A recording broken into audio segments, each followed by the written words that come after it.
वजीर आजम तो कहते थे कि सबसे पहले मेरा और मेरी काबीना का एहतसाब होगा। अब जब शुगर रिपोर्ट अपनी हुकूमत के बारे में आई है जो कि कह रही है कि 5.5 अरब रुपए का 1 रुपए की कीमत में इजाफे से फायदा होता है, यानी कि अभी भी शुगर माफिया भरपूर फायदा उठा रहा है, तो आप कह रहे नहीं वो 1985 से होगा। अपना तो एहतसाब कर लें, आज से तो कर लें। शुगर माफिया तो आज भी लूट रहा है। 2 हफ्ते हो गए रिपोर्ट को आए।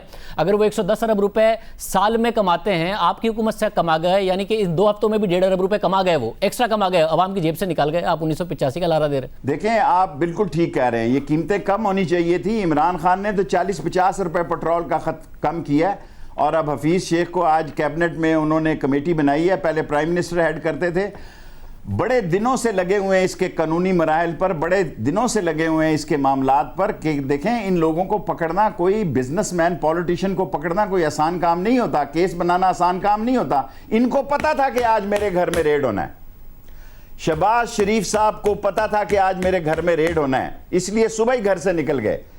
और कल इन्होंने केस के लिए अप्लाई दरखास्त दी, अगर हो जाती है जमानत तो हो जाए। इसका मतलब ये है कि इस मुल्क में बड़े आदमियों के लिए और कानून होगा, और माशी बहरानों का शिकार और माशी तसादम से उलझा हुआ माशरा जो कि करोड़ों की तादाद में सतह गुर्बत से कम जा रहा है, उनका कोई वादी वारस नहीं है। मगर शेख साहब, ये आप जब 2 साल पहले तक कहते थे ये बात कि जिस मुल्क में ताकतवर के लिए अलग कानून है और गरीब के लिए अलग कानून है, तो समझ में आती थी।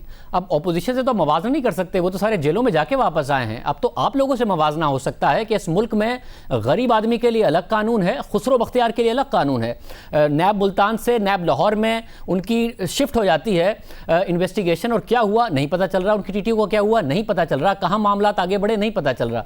इस मुल्क में गरीब आदमी के लिए अलग कानून है, परवेज खटक की तहकीकात के लिए अलग कानून है। इस मुल्क में गरीब आदमी के केस का अलग कानून है, मालम जब्बा के केस का अलग कानून है, गरीब आदमी के केस का अलग कानून है, पेशावर बीआरटी का अलग कानून है। अब तो आप लोगों पर सवाल उठता है, अपोजिशन पर तो नहीं उठता ही।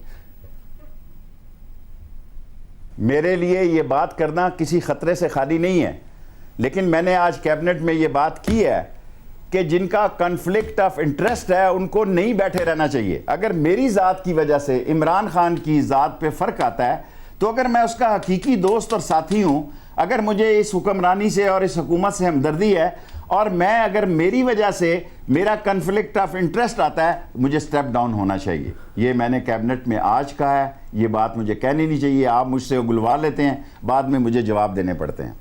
साहब, आपने आज आवाज़ उठाई है, देखते हैं कि फिर इस हवाले से होता क्या है। आप पहले भी कह चुके थे कि शुगर माफिया आपको धमकियां दे रहा है, बात इग्नोर हो गई थी। बाद में फिर पता चला कि शुगर माफिया ने क्या क्या किया है। आपने कहा अपने काबीना में वज़ीर आज़म के सामने ये बात उठाई थी, और मैं जानना चाह रहा हूँ कि मामला मुतनाज़ा हो जाता है।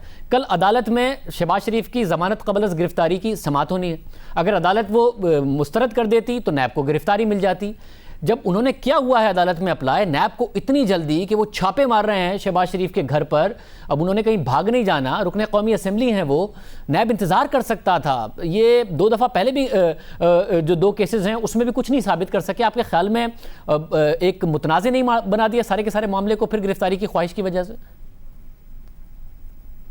देखिए, मैं बीमारी पे इशू पे तो नहीं बोलना चाहता, लेकिन फैक्ट ये है कि शहबाज शरीफ कोई लीडर ऑफ अपोजिशन नहीं है।